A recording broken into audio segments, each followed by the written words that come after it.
The Houston Texans have fired head coach and general manager Bill OBrien after an 0-4 start. Yes, this is breaking news. Yes, they have fired Bill OBrien. So before we get into our other topics of the day, we got to start off with this news fresh out of H-Town. What is your reaction to the Texans firing Bill OBrien? What's your reaction to that, bro? Immediate reaction. I'm just giving you a quick reaction. I think it was the best move that the Houston Texans did. Like, because it was crazy that he didn't sign DeAndre Hopkins to that $18 million a year contract that he felt like he fully deserved. And then at the same time, he was part of Deshaun Watson. He was part of Deshaun Watson. Like he was part of helping him develop to the quarterback he is right now. And for Bill OBrien, I think this is the best move, though. They need someone that want to be a program builder, that wants to help Deshaun Watson succeed, be successful. And I think that Bill OBrien, he did things his own way, and he felt like this is the best thing to do in his part, because for the simple fact he was in charge of the team, and he felt like he can just do anything. But I'm so excited that they got rid of him, because they need someone that can help elevate Deshaun Watson game, because it's something still a little off about his game. And I think Bill OBrien wasn't the coach to develop Deshaun Watson. I'm so excited for the Houston Texans, man. And I know the fans going crazy down there.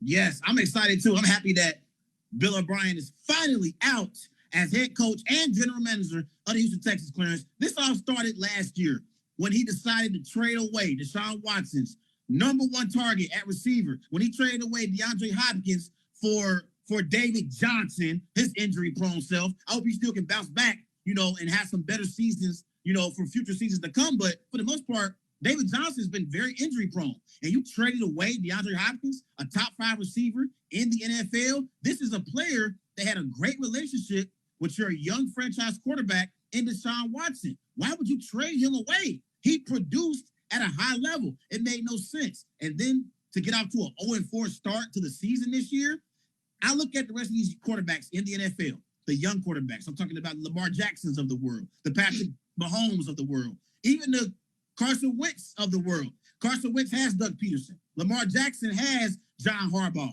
Patrick Mahomes has Andy Reid. Deshaun Watson has Bill OBrien, an incompetent head coach and general manager who seemed to want to basically control the organization. He basically made decisions based on his personal feelings, and I'm glad that the Texans have made the decision to move on from Bill OBrien.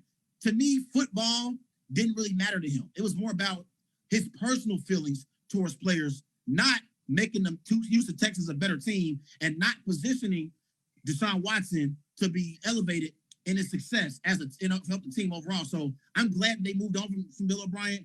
We can move on to our next topic. We ain't got to talk about this too much. I do hope they can get in a young, great play caller for Deshaun Watson, so Deshaun Watson can be put in positions to be successful like Lamar Jackson, like Patrick Mahomes. But nevertheless, Bill OBrien deserved to be fired because his personal feelings outweighed the importance of the team's success. Because when you trade away your number one receiver, that's exactly what that's telling us. So I think the Houston Texans management, they saw it as well as us. So we got what we got today. So Bill OBrien is officially out as Houston Texans head coach and general manager. I'm so excited for the Texans, though. I wonder who's going to be their next coach for the intermediate, Yeah, for the intermediate future. We'll see. We'll talk about that on Wednesday's show. But let's get back to our Monday Night Football matchup as we got the Atlanta Falcons traveling to Green Bay to take on my Green Bay Packers, 3-0 in the season. Matt Ryan versus Aaron Rodgers. This is the 10th meeting between the two quarterbacks. Matt Ryan, surprisingly, is 5-4 against Aaron Rodgers. Combined average of 57.4 points per game, no turnovers. Julio Jones is expected to play in this matchup. Devontae Adams was ruled out this morning, Clarence. He wasn't too happy about it. I ain't too happy about it, but he wasn't too happy because he said he's ready to play. But the Packers organization, I think they want to hold Devontae Adams out because, we got a bye week coming up in week 5. So it's going to give Devontae Adams 2 weeks to come back in week 6 and be ready to go, for our run that we about to go on. Because we about to go on a run. So what are the keys to this matchup between the Falcons and the Packers? All right. So I'm going to just start off with your precious Packers. I think the keys for the I ain't gonna say I think the keys for the Green Bay Packers side, they create pressure on the defense side. Can the Smith brothers get some sacks on Matt Ryan? Because for the simple fact, Matt Ryan has been struggling when his pressure going towards his way. And another thing, for the Packers, it's basically enjoy the Aaron shows. Enjoy the Aaron show from Aaron Rodgers and Aaron Jones. How can they be balanced in this game tonight? Because they're both a huge threat. And Aaron Jones, and you will want him to get his touches. You will want Aaron Rodgers to get his passes. So how can you balance that out and win the game? And I'm gonna switch over to the Atlanta Falcons. For them in particular, I think you have to put up a lot of points against this Packers team to even win this match. You have to keep scoring. You cannot have a lot of 3-and-outs or a lot of petty turnovers. You have to put up points against this Green Bay Packers in order for you to win this game. And I think but the other factor in this matchup though, Trey, is can the defense create pressure on Aaron Rodgers?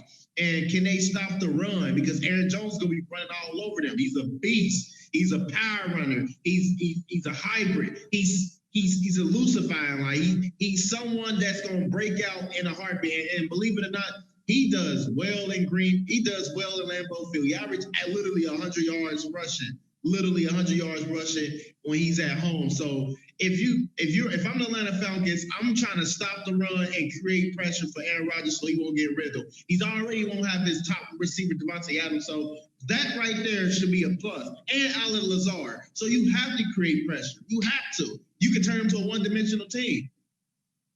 Okay, let me start off with the Atlanta Falcons. What are the keys for the Atlanta Falcons in this matchup? One of the keys for the Atlanta Falcons, for me, offensively, is going to be, can the Atlanta Falcons establish a running game with Todd Gurley clearance? Todd Gurley came over in free agency and he signed with the Atlanta Falcons. He played at the University of Georgia, so he's well-known in Atlanta, well-known in that state.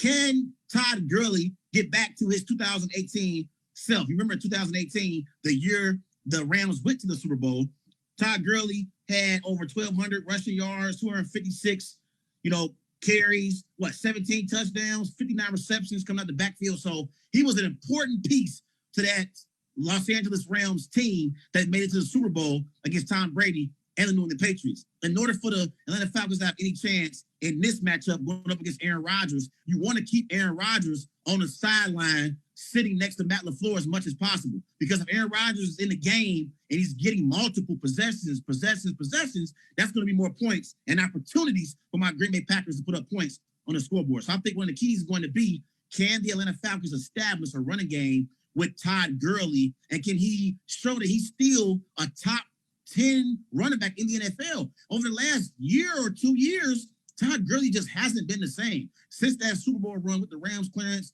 he hasn't been the same. And I think the same way we talked about Cam Newton being on that comeback tour, we also need to be talking about Todd Gurley being on a comeback tour of his own, so he can get back into being mentioned in that top 5 running back conversation. Because right now, he's just not in that conversation. But I think they need to establish a running game. Also, for my Packers, I think defensively, we got to get better, Clarence. We got to get better on the defensive side of the ball. I think we're going to have Kenny Clark back tonight. Maybe. I'm not sure. I think he might be out. I got to check the scouting report again, the injury report, but he might be out. I want Kenny Clark to return, Preston Smith, Zadarius Smith, Jair Alexander in the secondary, Kevin King in the secondary, Adrian Amos. Look, these brothers got to get stops, okay? Although our offense has been playing at an elite rate, we gave up a lot of points against the Detroit Lions, Clarence, in week 2. We gave up, I believe, 25 points to Drew Brees and the New Orleans Saints, last week. So it might have been 35. I'm tripping. It might have been 35 points. Yeah. So we've been giving up a lot of points defensively. Sometimes I get my statistics mixed up, but we've been giving up a lot of points defensively. That has to improve because I want us to get better at being able to get timely stops. We got a high-powered offense, but the only issue is right now, Allen Lazard is injured and he's going to be out indefinitely.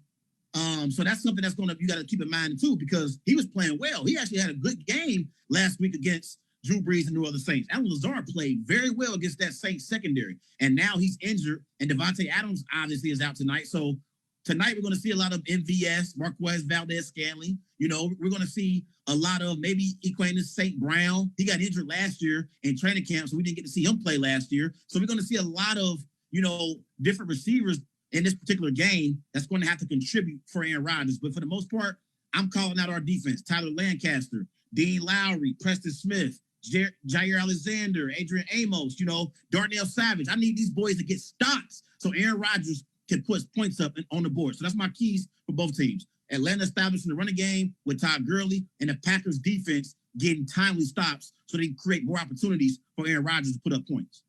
So I want to ask you this real quick, though, before we go to the next question. Since your two top receivers are out of this game tonight, so in your opinion, Trey, who is the X factor in this game tonight? Aaron Jones.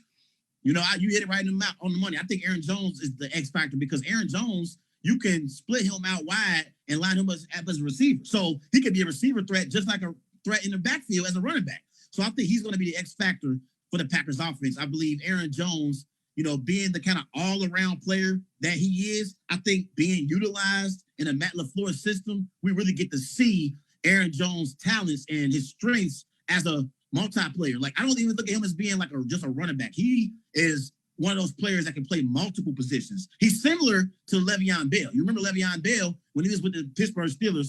The Steelers sometimes lined him up in the backfield. Sometimes they had him, you know, out split as a receiver. Sometimes he was a slot. That's how you can utilize Aaron Jones. I think Aaron Jones is the X factor for Aaron Rodgers and the Green Bay Packers tonight because we don't have Devontae Adams and we don't have Allen Lazard. So we're going to have to rely on Aaron Jones helping us in the passing game. Yeah, I'll be on the lookout for Aaron Jones having a major workload tonight, like Alvin Kamara did last week. So I expect him to carry a lot of load. And by the way, last week we gave up 30 points to the New Orleans Saints. I forgot. We gave up 30 points. So it was 37-30. I forgot how many points it was, but we got so many statistics we got to remember. But yeah, we gave up 30 points to the Saints. And in previous games, like I said, we gave a lot of points to the Lions. I want us to improve on defense, man. We got to get much better because once the games, you know, start slowing down, Aaron Rodgers, he might not be able to put up 40 points. He can still put up 24 or 30, but he might not be able to put up 40. You know what I mean? So our defense got to get stops. I agree. Considering we're going to be going up against possibly the MVP and Russell Wilson in the playoffs. Yeah, I think you're not wrong on that because you have to create pressure on these quarterbacks in order to be disruptive. And as long as you're getting the hits on these quarterbacks, I think that would be just perfect fine. But at the same time, they're playing against Matt Ryan, a pass-happy quarterback, so you have to create pressure to mess up his groove. Definitely. Question on here. Can you make the argument that Aaron Rodgers is the second favorite to win NFL MVP? I will agree. You know, as much as I trash talk to Aaron Rodgers, but I think he's having a phenomenal season. I think, you know, he had a lot of critics coming into the season thinking that if he don't get it together, Jordan Love is going to be the next guy up. And I believe that motivated him to just have a stellar season that he's having so far. And I'm just saying though, hey, he's my second favorite MVP vote right now. But if he keeping this up, it's a possibility he can lead Russell Wilson for it. It's a strong possibility. You better believe it is. So far in the season, Aaron Rodgers has 9 touchdowns, 0 interceptions, Clarence, 887 passing yards. He's completed 67% of his passes. Last year, in a down year, because we judge Aaron Rodgers according to Aaron Rodgers standards, everyone wanted to act like Aaron Rodgers was on a decline. Last year, Aaron Rodgers had 26 touchdowns, just 4 interceptions, threw for over 4,000 passing yards, completed 62% of his passes. And we had folks like you trying to act like, oh, Aaron Rodgers is on the decline. Aaron Rodgers isn't the same player anymore. That's because we judge Aaron Rodgers according to Aaron Rodgers' standards. Any other quarterback in the NFL, imagine if Ryan Tannehill or Baker Mayfield had 26 touchdowns, just 4 interceptions. We'd be talking about how great of a season they had.